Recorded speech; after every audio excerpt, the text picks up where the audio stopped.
With 2 operational lines, this factory can sort over 160 tons of textiles per day into 350 to 400 different product categories of varying quality.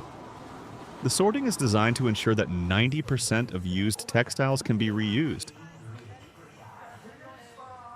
This is due to the fact that we will have mandatory recycled content targets in EU legislation.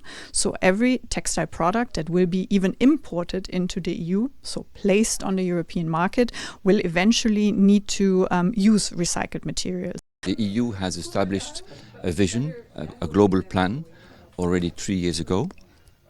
There was this dedicated EU textile strategy, which was adopted in March 2022.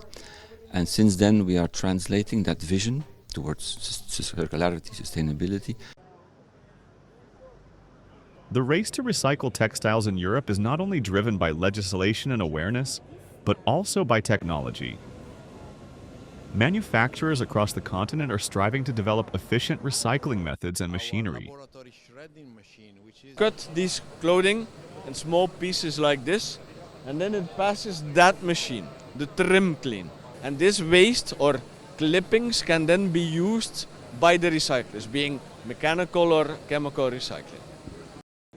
Despite significant progress, the push to recycle textiles in Europe still faces many challenges, with high recycling costs remaining a major hurdle.